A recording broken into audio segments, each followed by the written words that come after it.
Oi pessoal, sejam bem-vindos ao Viver Bem dessa semana. No programa de hoje a gente vai falar sobre a doença de Alzheimer. E para esclarecer algumas dúvidas sobre esse assunto, eu chamei o neurologista e professor da Unifeb, o professor Darley Silva. Professor, muito obrigada pela sua presença, viu? Obrigado pelo convite. E eu já começo te perguntando, professor, o que é a doença de Alzheimer? Bem, a doença de Alzheimer é uma doença degenerativa que atinge a cognição de uma forma geral e predominantemente, mais frequentemente, a memória. Mas, ao contrário de que todo mundo pensa, ela não é uma doença restrita ao comprometimento só da memória. Então é necessário que tenha outras alterações de outras esferas cognitivas para a gente poder dar o diagnóstico dessa doença. É uma doença que pode acontecer normalmente numa faixa etária maior, mas em algumas raras situações, alguns pacientes mais jovens também podem apresentar. E ela é considerada uma doença nova? Não, ela é uma doença, na verdade, que já existe desde o início, sempre existiu, né? Mas hoje, felizmente, com acesso à informação, a gente está conseguindo fazer esse diagnóstico mais precoce, as pessoas procuram atendimento médico, diagnóstico de forma mais precoce e a doença cada vez mais está sendo definida por critérios clínicos mais simples, então não só médicos, mas outros profissionais da área de saúde, às vezes já têm essa suspeita e encaminham para o especialista para ter essa confirmação. É uma doença que precisa de um acompanhamento e um diagnóstico também multidisciplinar e, felizmente, hoje em dia a gente está conseguindo fazer esse diagnóstico bem mais precoce. O que é importante, né? Com o diagnóstico mais precoce, mesmo sendo uma doença degenerativa, a gente consegue estabelecer um tratamento de uma forma que a gente tenha um resultado mais satisfatório e a gente consegue organizar, porque é muito importante organizar a vida da pessoa e da família que vai lidar com esse tipo de paciente. Certo, professor. E quais são as características dessa doença? Bem, como toda doença degenerativa, ela é uma doença que tem um início insidioso, um início progressivo, não é uma doença que aparece de uma hora para outra. Às vezes os pacientes eles procuram o médico porque algum familiar teve alguma alteração muito abrupta e de memória, por exemplo, e a família fica achando que pode ser Alzheimer. Então, normalmente não é um início abrupto, é um início insidioso, um início gradual. Normalmente, o sintoma predominante é pela memória, quando se trata de uma demência do tipo Alzheimer. E o paciente ele começa a desenvolver também o comprometimento de outras esferas cognitivas. Então, a parte executiva, a parte de planejamento, um comprometimento praxis, que a gente chama, que é um tipo de motricidade. Então, é necessário que, além da alteração de memória, eu tenha o comprometimento de outras esferas cognitivas. Senão a gente pode ficar achando que qualquer idoso que tem aquela alteraçãozinha de memória pode ser Alzheimer. Na grande maioria das vezes, não. Claro, se eu tenho uma alteração de memória, isso pode me levar à suspeita, mas a gente tem uma coisa que a gente chama de hipomnésia benigna do idoso, ou seja, todo idoso vai ter uma redução gradual da memória, um pouco de lentificação da memória, mas isso não necessariamente significa demência. E com qual idade essas demências costumam se manifestar? Bem, como toda doença degenerativa, normalmente é mais comum nos pacientes senis, pacientes que já têm uma certa idade. Mas tem caso descrito na literatura de pacientes mais jovens. Então, até pacientes que têm um componente genético, ele pode desenvolver até com 40 anos. Mas não é uma coisa comum, são casos raros, menos de 1% dos pacientes. Então, geralmente, a faixa etária que a gente costuma ficar mais atento, um pouco mais preocupado, é a partir dos 65 anos. Certo. Doutor, e também tem aquela questão, quanto tempo dura para ela perder completamente a capacidade do cérebro? Bem, isso é muito relativo. É importante a gente contextualizar a seguinte situação. Todo mundo vai ter, com a idade, uma redução da memória. Isso é esperado, é natural, é normal, né?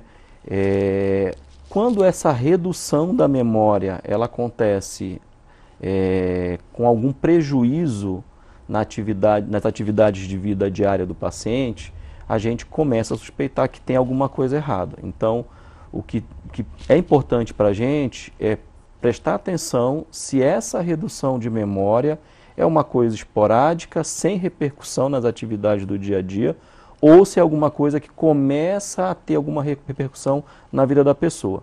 A partir do momento que começar a ter alguma repercussão, se essa repercussão preencher alguns critérios, que são critérios bem específicos, a gente pode pensar que seja uma demência.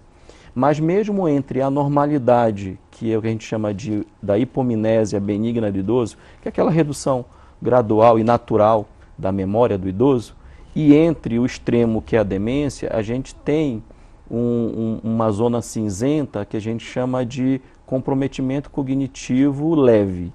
Essa zona cinzenta, ela está entre o normal e entre o patológico. Esses pacientes que têm o comprometimento cognitivo leve, eles têm que ser acompanhados, porque esses pacientes, eles podem permanecer como um comprometimento cognitivo leve, ou seja, tem um pouquinho de alteração de memória, atrapalha um pouco nas atividades do dia a dia, mas ainda não é demência. E esses pacientes podem vir a desenvolver demência ou não. Então, esses pacientes que estão nessa zona cinzenta, em cima do muro, digamos assim, eles precisam ser acompanhados. Quando eles preencherem os critérios, aí eles recebem o diagnóstico de demência, que se for do tipo degenerativa, pode ser Alzheimer. Essa doença, ela pode ser hereditária? A causa, na verdade, ela é multifatorial, como a grande maioria das doenças degenerativas. Então, depende de um componente genético, ou seja, uma suscetibilidade genética, combinada com vários fatores ambientais, ou seja, várias coisas que acontecem na vida do indivíduo, e aí ele pode desenvolver a doença. A doença de Alzheimer puramente genética, ela é muito incomum, ela é rara, é menos de 1%. Então, na grande maioria das vezes, ela não é genética, ela tem um componente genético que precisa ser somado a vários acontecimentos durante a vida da pessoa. Existe a possibilidade dos familiares identificarem se é uma perda de memória natural ou se é já um princípio dessa doença, seja patológica?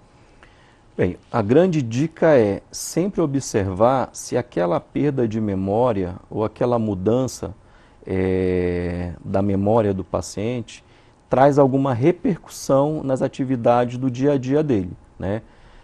O ideal também é a gente não ficar esperando, né? Se a gente tiver alguma alteração de memória, alguma suspeita que tem alguma coisa errada, sempre levar algum profissional de saúde, né? E a partir do momento que tem alguma repercussão nas atividades do dia a dia da vida da pessoa, isso é mais uma indicação que precisa realmente ser avaliado. Então, tem alteração de memória, tem alguma repercussão na vida da pessoa, é obrigatório fazer uma avaliação com o especialista. A perturbação do sono, ela é um sintoma?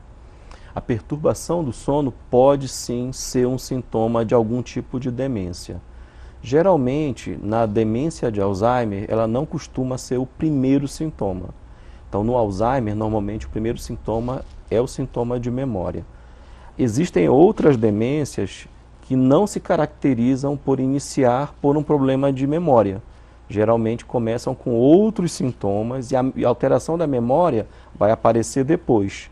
E a alteração do sono no Alzheimer costuma ser no final, mas em algumas outras demências pode ser um dos primeiros sintomas. Então, por exemplo, alguns pacientes com doença de Parkinson, eles podem desenvolver demência e podem ter alteração de sono, não só do tipo insônia, mas eles podem ter uma alteração que chama transtorno comportamental do sono REM. Então, é como se eles tivessem um sono muito agitado. E como que funciona o tratamento? Porque a gente sabe que o Alzheimer ele não tem cura, né, doutor?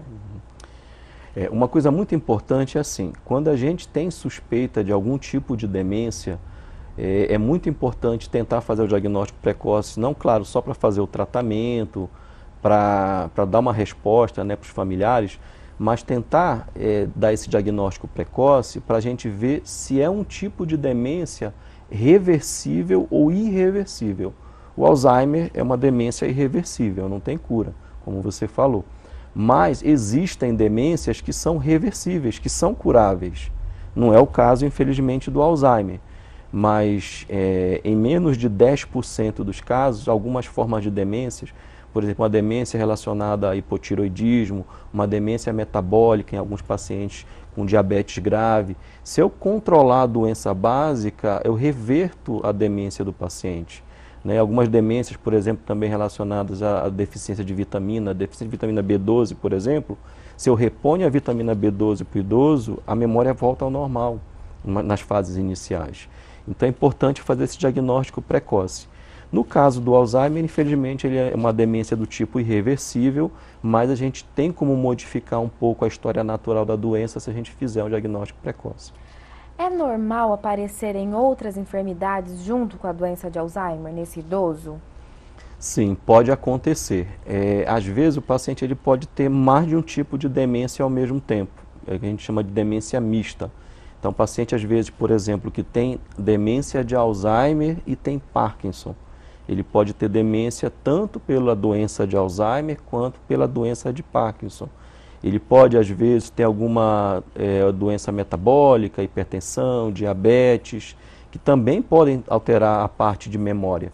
Então, eu posso, às vezes, não melhorar um paciente que tem uma demência mista por Alzheimer e uma demência metabólica a ponto de curá-lo, mas eu posso melhorar o quadro dele tratando aquelas comorbidades associadas à demência de Alzheimer. Então, se eu melhorar a hipertensão dele, se eu melhorar o quadro do diabetes ou qualquer outra demência metabólica, como o hipotireoidismo, por exemplo, eu posso ajudar no tratamento do Alzheimer de forma indireta. Além da doença de Alzheimer, quais são as outras principais doenças que levam à demência? Bem, a gente tem essas demências relacionadas a doenças, infelizmente, degenerativas como hipertensão, diabetes, hipotiroidismo, outras doenças metabólicas, algumas hipovitaminoses, né? Mas a gente tem demências degenerativas que podem até confundir com Alzheimer. Então, a gente tem, por exemplo, demências frontotemporais, demências relacionadas à doença de corpos de Levy, demência relacionada à doença de Parkinson.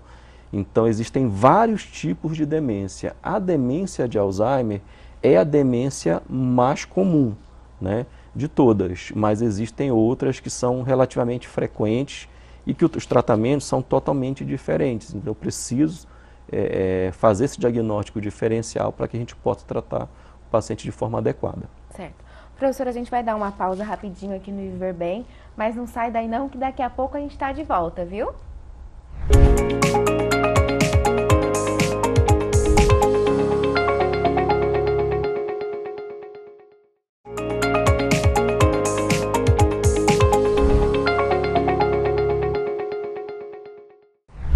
Pessoal, Viver Bem está de volta. Hoje a gente está recebendo o professor e doutor neurologista Darley. A gente está falando sobre a doença de Alzheimer. Professor, antigamente usava-se a expressão esclerosado. A medicina não reconhece essa expressão para essa e outras doenças, né? É um termo que é um termo leigo, na verdade, né? E as pessoas usam muito para qualquer doença degenerativa, principalmente demências, né? Mas o termo correto, né, é demência. Seja demência de Alzheimer, demência relacionada à doença de Parkinson e por aí vai. E também, às vezes, as pessoas usam esse termo para qualquer tipo de esquecimento. Então, esse esquecimento natural que todos nós vamos ter com a idade, a gente chama, na verdade, de hipomnésia benigna do idoso. É benigno, é uma coisa natural. Todos nós vamos ter. Só que isso tem que ser de forma que não altere a nossa qualidade de vida, que não interfira nas nossas atividades de vida diária. Quando essa perda de memória natural começa a ter alguma repercussão, a me atrapalhar de alguma forma nas minhas atividades, seja do trabalho ou nas minhas atividades do dia a dia, isso pode ser patológico. Aí eu posso suspeitar que eu estou indo para uma zona cinzenta, né, que é aquele comprometimento cognitivo leve, que está entre o normal e entre a demência, E se eu preencher critérios que sugiram demência, no caso do nosso tema hoje que é Alzheimer, eu vou ter o diagnóstico de demência de Alzheimer. E trabalhar a questão mental? Talvez fazer uma atividade, algum exercício ligado ao referente à memória, algo que coloque a cabeça para funcionar Sim. mesmo. Funciona? Sim, ajuda bastante. Não só como na prevenção, ou melhor, a gente já temos prevenção, mas na verdade para postergar os sintomas, né? Porque se você está exercitando, você está criando conexões neuronais, né? Mas quando você também já tem o diagnóstico, é importante que isso seja feito também. Porque se a gente está exercitando a mente, a gente está exercitando a memória, a gente está criando plasticidade e conexões neuronais. Se eu não trabalho a minha mente, se eu não trabalho com atividades mentais, facilita a progressão da doença. Doutor, e existem dificuldades de distinguir e diagnosticar o Alzheimer porque ele é parecido com alguma outra doença? Sim, principalmente quando os pacientes eles têm sintomas que são mais insidiosos, mais lentos, às vezes pode ser mais difícil. Mas normalmente os profissionais da área de saúde, principalmente os especialistas, não costuma ser difícil. Talvez seja um pouco mais complicado quando o paciente tem a doença de Alzheimer e mais algum outro tipo de demência associado ou alguma outra comorbidade que pode mascarar um pouquinho o diagnóstico. O uso de algum medicamento está relacionado a provável aparecimento da demência? Assim, medicamentos de forma objetiva, a gente não tem comprovação científica para falar isso, mas qualquer uso inadvertido de medicação, de forma prolongada, ou automedicação, né, pode às vezes contribuir de forma indireta. Então, por exemplo, se eu uso algum medicamento que altera meu metabolismo, que altera a minha glicemia, que altera a minha pressão arterial, isso é um fator de risco para qualquer demência. Temos um idoso que já foi diagnosticado com a doença de Alzheimer. O que essa família ela tem que fazer, ela pode fazer para ajudar essa pessoa a passar bem por essa doença, se é que existe, se dá para fazer isso? Isso que você falou é muito importante. Eu acho que o objetivo principal é deixar claro que essa doença ela precisa de um acompanhamento multidisciplinar, né? Precisa de médico, precisa de psicólogo, terapeuta, fisioterapeuta, né? Precisa de assistente social, precisa que a família tenha um suporte muito grande, assim como o paciente. E o objetivo principal do tratamento, às vezes a gente fica muito preocupado assim de dar uma medicação, mas na verdade o objetivo é dar qualidade de vida para o paciente. Então, o tratamento com o objetivo de dar qualidade de vida, ele é do início ao fim. E principalmente nas fases mais tardias da doença, quando muitas vezes nem sempre a medicação vai ser o mais importante, né? A qualidade de vida para o paciente vai ser o mais importante. Então, fazer com que esse paciente ele consiga conviver da melhor maneira possível com uma doença que é crônica e incurável. Então, tratamento multidisciplinar e o objetivo é qualidade de vida. Quando esse doente ele não tem o apoio familiar, ele vai para onde? Ele busca ajuda de quem? Infelizmente, no nosso país, assim, a gente precisa evoluir muito nisso, né? Então, a saúde suplementar, principalmente agora que a gente está tendo um maior número de diagnósticos em relação a essas doenças degenerativas, a gente e a população mundial, não só no Brasil, né, está envelhecendo. No nosso país a gente vai ter um grande desafio em relação a isso. Então, a gente tem um número muito pequeno de instituições, né, que possam estar dando esse suporte. E, na verdade, o que esses pacientes precisam, principalmente nas fases mais tardias, é de um cuidador. E muitas vezes quem assume esse papel é a própria família, né? E o cuidador, ele pode ser um familiar ou não familiar. Às vezes a família contrata alguém para cuidar desse paciente. Sim. Mas o cuidador é aquela pessoa que vai estar 24 horas, e eu sempre falo isso com os familiares dos meus pacientes, que é a pessoa que vai determinar o tratamento do paciente, porque essa pessoa que vai estar estimulando o paciente a fazer alguma coisa, às vezes o paciente não consegue fazer alguma coisa, mas não é porque ele não consegue que ele vai deixar de fazer. Tá, ele não consegue mais ler, ele não consegue mais realizar um joguinho, um jogar dominó, um baralho, alguma coisa assim. O cuidador é que vai estimular a pessoa a fazer isso, da melhor maneira que a pessoa consiga fazer isso, para estar estimulando, né, a pessoa no dia a dia. Então, infelizmente, na nossa realidade, na maior parte das vezes, o cuidador é alguém da própria família. Às vezes realmente tem mais de um cuidador até, né, nas famílias que tem essa capacidade de alternar as pessoas. Agora, quando é só um cuidador, é uma sobrecarga muito grande para essa pessoa. Doutor, o senhor comentou que aumentaram os diagnósticos da doença de Alzheimer. Tem alguma explicação para isso? Provavelmente porque as pessoas buscam informação de forma mais precoce hoje em dia, né?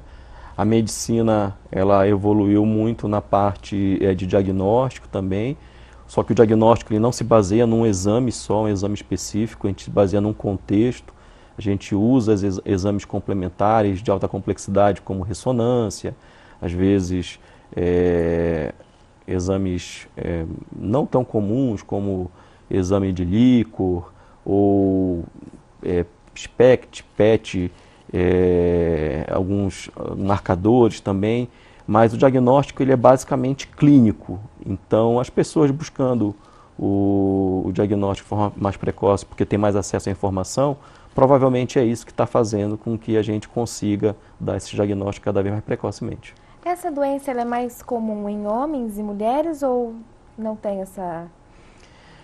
Geralmente no início, quanto mais jovem o paciente, é praticamente igual, mas parece que na mulher a incidência com a idade tem um certo predomínio.